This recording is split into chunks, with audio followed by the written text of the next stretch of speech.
Welcome to the Cory Lee Show, where our focus is on building leaders and transforming culture. My name is Cory Lee, and in each episode, I aspire to ignite something on the inside of you that encourages you to grow yourself and to make an impact on the world around you. Welcome to the Cory Lee Show.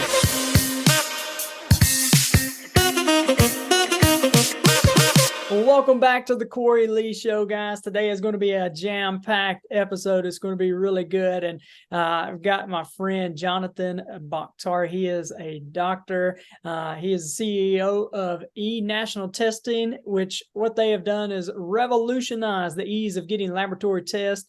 He is the CEO. He's launched multiple businesses. And he is a vaccine expert, a physician with specialties in internal medicine or internal pulmonary critical care. And with the launching of all these businesses, he is great at innovating startups and leveraging technologies to help expand and disrupt traditional markets. And I know today's going to be a great conversation. And so, Dr. Baktari, thanks for coming on the Cory Lee Show. Thank you so much for having me. It's a big honor. Yes, sir. Well, I shared a little bit about your bio with all the amazing things that you're doing and innovation and then just leading at such a high level. But take us on the journey. Like, how did you get to the point you are today? Well, it wasn't something that one morning I happened to wake up and say, hey, I want to do this or that. Everything I've done in my career has been one door opening another door, if that makes sense. Became a traditional clinical physician and did all of the right things to get to be, the senior partner in a group, and then started to experiment and try out administrative roles and other things I could do to help and broaden my skills. And what I found is every time I did something, another opportunity came out of that. So I always tell people you don't necessarily have to go somewhere deliberatively, like, okay, I want to go there. If you just kind of try things within that area, what you will see is like get involved in the industry or the thing you're thinking about on some level. As you meet people, as you network, as you take on one responsibility, other people see what a good job hopefully you did, and then other things open up. So there was no epiphany where one morning it was like, oh yes, this is what I need to do. More of a step-by-step, one thing leading to another, if that makes sense. Yeah, man, that is just so interesting. As you were saying that, just reflecting back on my journey, it's kind of the same. And I hear in that the opposite thing that I hear a lot of times people say is, well, I'm just waiting for a door to open up. But it sounds like from your story and even from mine, as you've taken those steps in the journey, the doors kind of opened up for you, and they wouldn't even be doors that you had been looking for 5 years ago, right? Right. Yeah. I mean, you never know what's around the corner unless you start kind of peeking around the corner. And but if you're waiting for something to come to you and like, let's say you want to change the direction of your career, and you're just waiting around for, I don't know, someone to call you or something. That's not how that works usually. You have to show some interest, some initiative, get involved on some level, and then you meet the right people. I almost look at it like people relate to this like when it's a hobby, for example. Let's say you get into, I don't know, stamp collecting, coin collecting, whatever. And the reason you get to become knowledgeable is because you wind up talking to other collectors, you go to shows, so you realize that to get information, it just doesn't happen. You have to actively go out and meet people, network, do things, and then you understand, oh, there's more to this coin collecting than I thought. I need to do this or that. And the same thing with your career. You don't know what you don't know. And also it helps you sometimes by trying something and you definitely say, well, yeah, that definitely is not for me. So just excluding things is also helpful, right? Because it's sort of when you meet your, wife, all of a sudden you're like, because now I know, or when you meet your husband, you're like, oh, now I know because so much different than all the other ones. And so I think there is that sort of dating analogy where you start dating in terms of what your career path should be. Yeah. Yeah. I And like that. sometimes even a bad experience is a good experience. Yeah. I think that's perfect, right? Yeah, totally agree. And as I'm sitting here, I want to ask you a question, and this may be a question. I don't know if you've ever gotten this question, but I'm just sitting here thinking, and something I've been wrestling with, and that's goal setting, right? So, so I've been reflecting on my own journey, and even with yours, having these 5 and 10-year goals, but I'm wrestling with that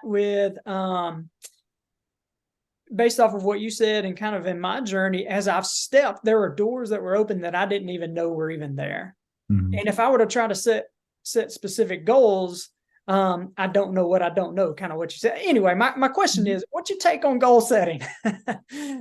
Well, I mean, goals in terms of, how much you save and whatever. But I think when it comes to your career, I think it's more important, besides to have goals, to have certain things you want out of a career and certain things that are negotiable and certain things that aren't. Yeah. You may say, okay, it's not a matter of setting a goal, but I want to get in a career where I still have time for my family on nights and weekends. Well, whatever, that's going to exclude a certain number of things. Or I want to have a career that allows me to travel, or I want a career that allows me to use my creative juices. Instead of setting goals, I think it's better to have a set of things that you want to get out of it and exclude anything that doesn't have that. And so it gets rid of a lot of the white noise. So if you're at a party and somebody says, hey, I have an offer for you, would you like to get involved in this thing? And if it meets all your objectives, that's fine. But if it has some of your deal killer aspects to it, oh, that's a deal killer. Or, I don't want to travel. I want to travel. I want to be super independent. I want to use these certain talents that I have. So if you use that as a filter, everything out there doesn't seem like white noise. Then you can actually exclude and include things. So instead of setting goals, I think it's equally important to set parameters of what you want and what you don't want, rather than compromise. So it's better to pass on something that has some of those deal killer aspects to it, rather than okay, I'll compromise that. And because that long-term often leads into an unhappy situation where you're going to bounce off that anyway. So maybe they're the same things, maybe they're not, but I don't know if anyone can predict where they're going to be in 5-10 years, but you can certainly predict what kind of situations you're going to expose yourself to. I love that answer. I love that. What kind of situations you can expose yourself to. And I think I kind of land in the same area where your vision, kind of the direction and what your values are, kind of your non-negotiables, like you're saying. The goals kind of come along with that, right? Those are more the stepping stones. And I love what you said of, maybe I want to have a high level career, but I want to spend time with my family, and something comes along that's going to require 120 hours a week or something like that. Yeah, that's not in alignment. I like that.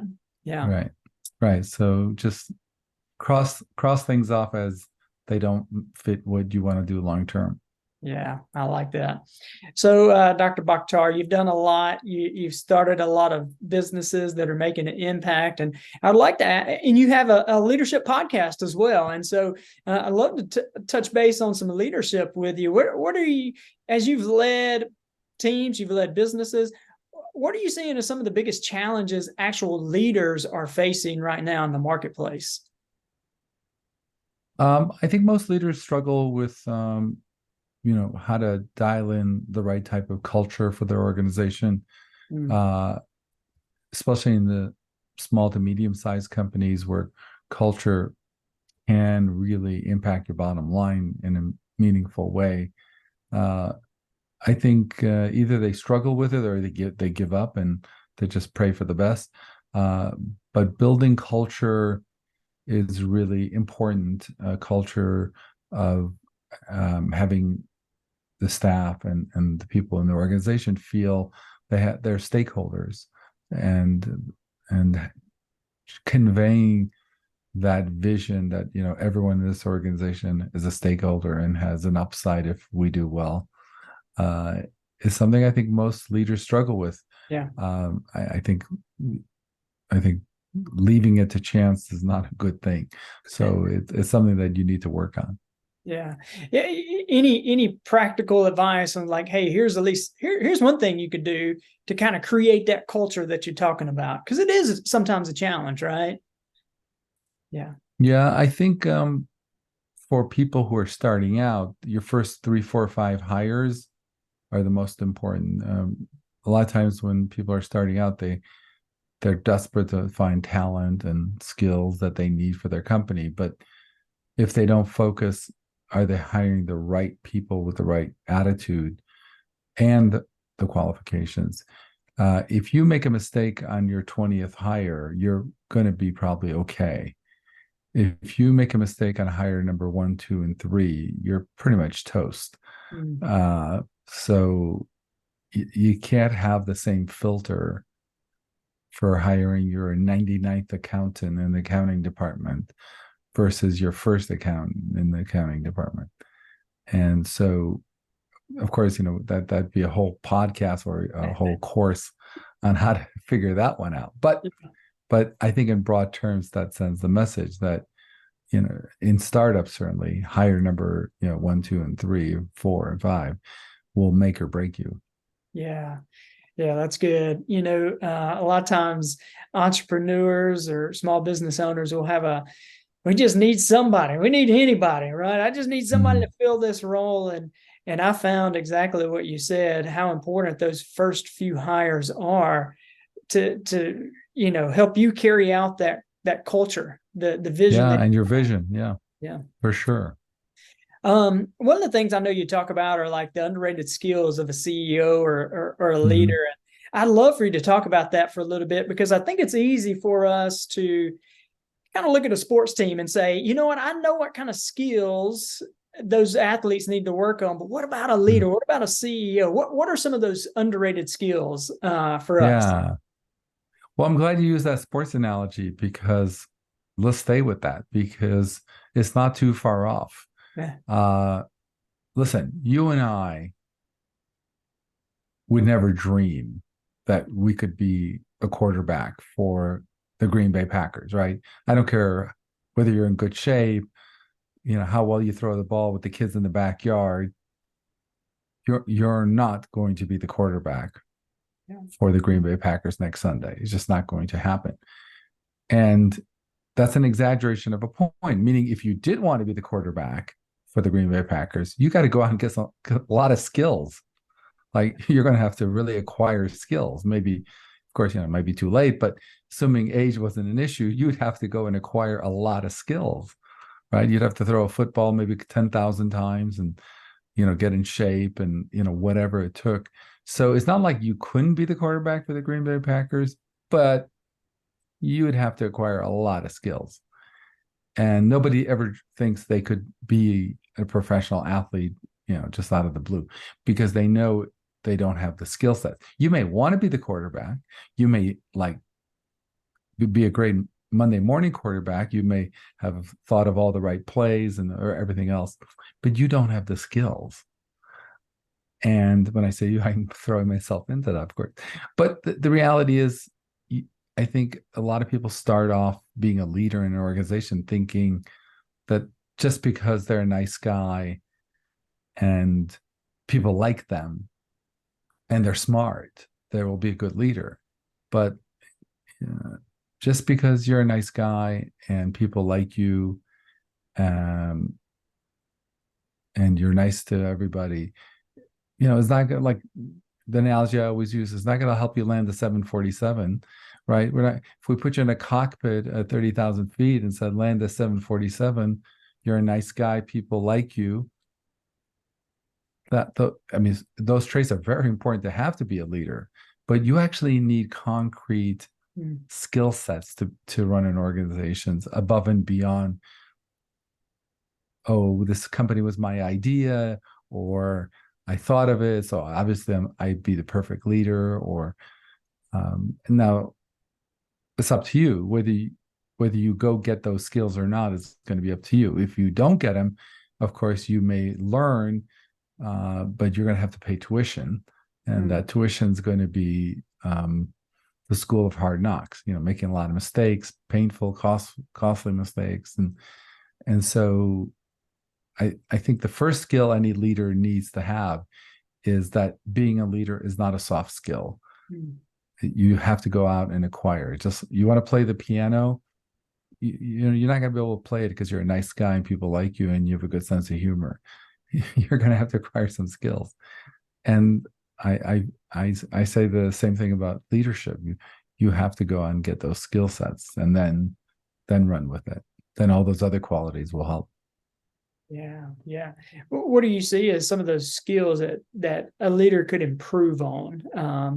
But it's not a matter of, I mean, that's the thing. It's not something you can improve. You need to get it. I mean, like landing a 747, what could you improve on? Well, you have to improve on landing the plane, right? That's exactly the thing. People think it's just, I got to, you have to go, like, how do you hire? How do you fire? How do you motivate?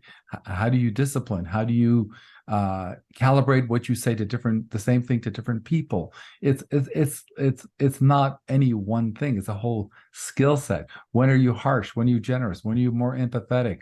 How are you setting the example? What is your moral character? Because people are looking at that. Do you cut corners? How do you talk? How do you hold yourself out? How do you talk to the Uber guy? How do you talk to the waiter? All of that, people are looking, your staff, everyone's looking at you.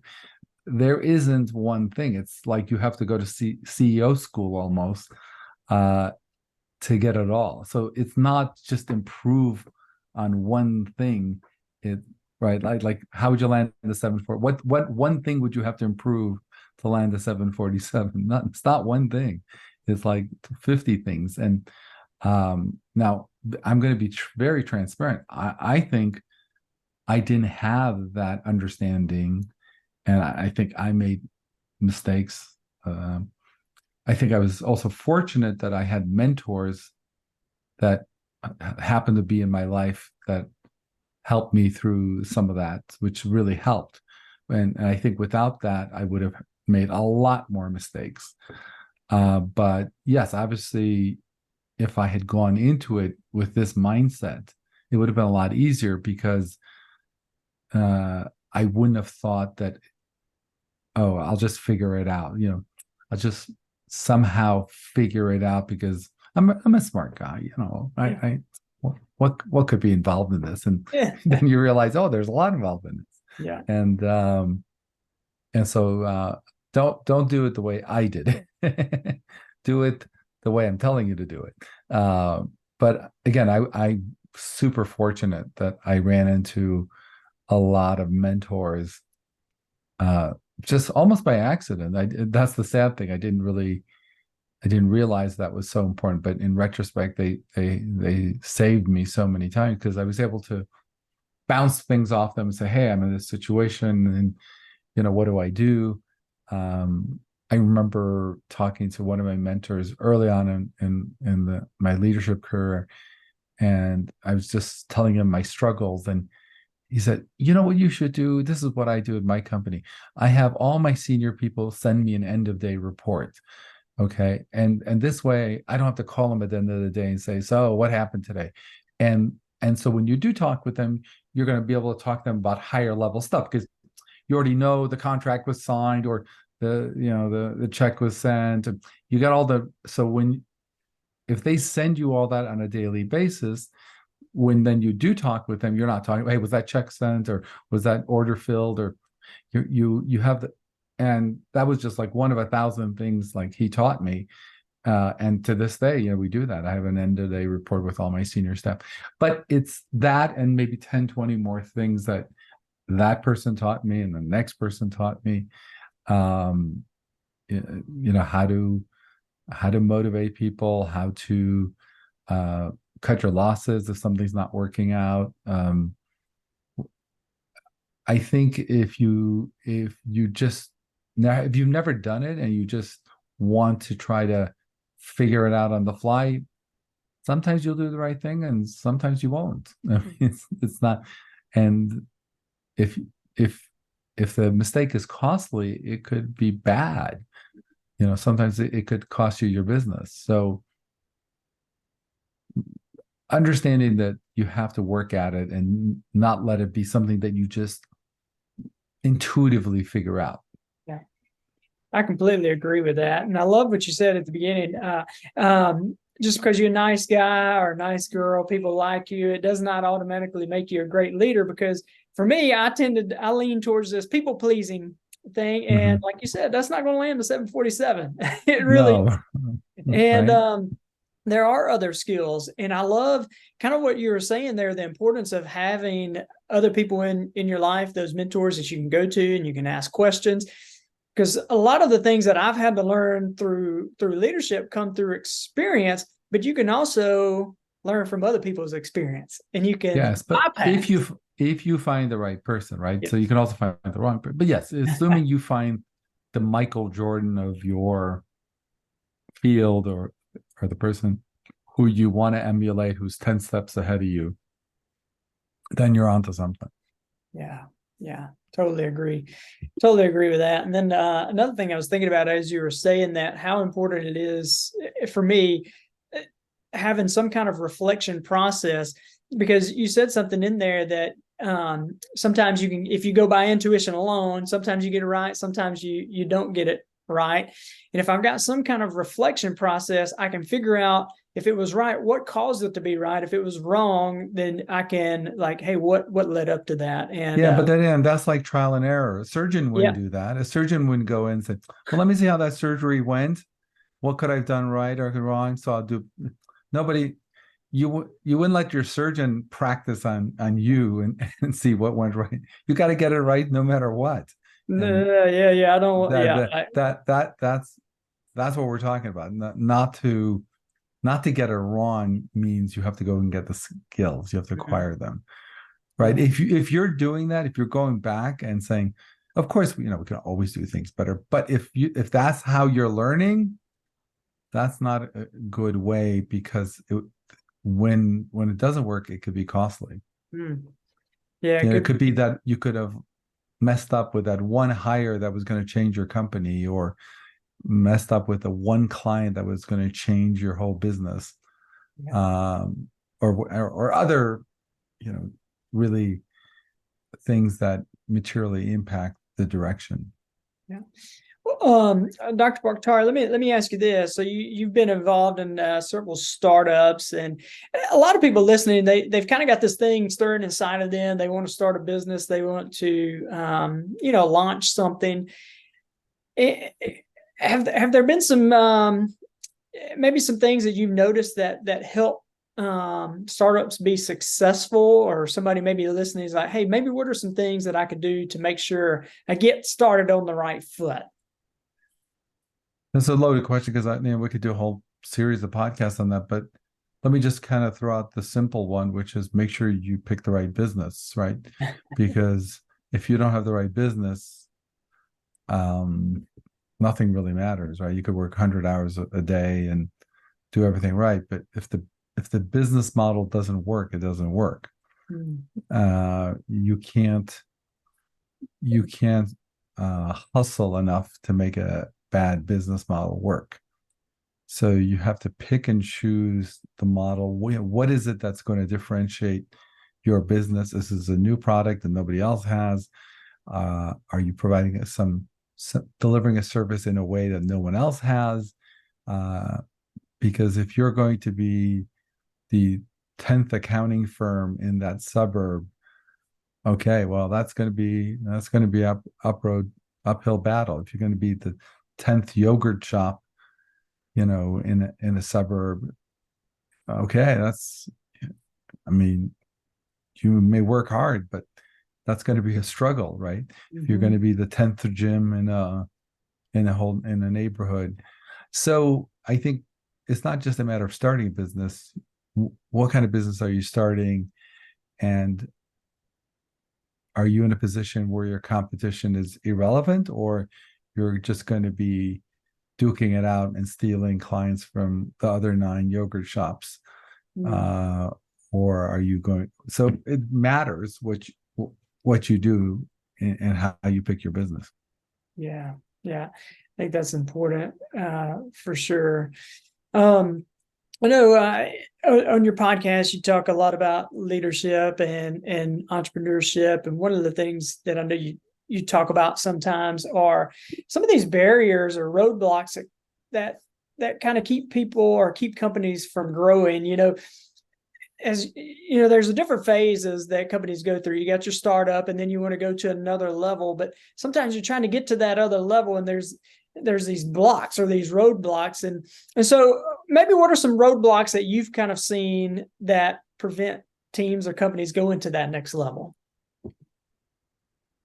You mean going from the early phases to the more maturation or bigger phases? Yeah. I think every leader I talk to right now talks about their inability to hire and get the right team, because you can only grow as fast as your team allows you to grow. And hiring and going back to culture and looking for ways to motivate your staff and have a mission, be all on the same team. That's all going to matter. I mean, that's all going to have a material impact. Yeah, I agree. One of the things we've talked about is, I mean, you can't have a level size 10 team with level 5 size talent, right? Like, and that's what you're kind of talking about is hiring the right people, right skill set, and those kind of things. And well, Dr. Baktari, I truly have appreciated your time, and you've added a ton of value to our listeners and the leaders that are on here. And I know somebody may be listening and they really want to connect with you, or they want to listen to your podcast. Like, what's the best way for people to get in touch with you? Yeah, well, we have a website, baktarimd.com. Of course, we have our podcast, baktarimd, on YouTube and Spotify and the other platforms. I'm on LinkedIn. But baktarimd.com has really pretty much all our materials. Everything we do is on there. So that's probably a good place to start. Awesome. Well, we'll have that in the show notes below, guys. Make sure you connect with Dr. Baktari and listen to some of his podcast. I know it'll add a ton of value to you guys. I just want to say thank you for taking a listen today, and I hope we have added value to you. If there's something that Dr. Baktari has said that stood out to you, hey, make sure you comment below. We'll pass that along to him, and make sure you like and subscribe so you can stay up to date with any of the latest episodes of the Cory Lee Show. You guys have a great day, and thank you so much. 3, 2, 1. Okay. Thanks for joining me today. I hope I have added value to you. And if you have found value in this episode, let me know. Drop a comment and make sure you share with a friend or family member. See you next episode.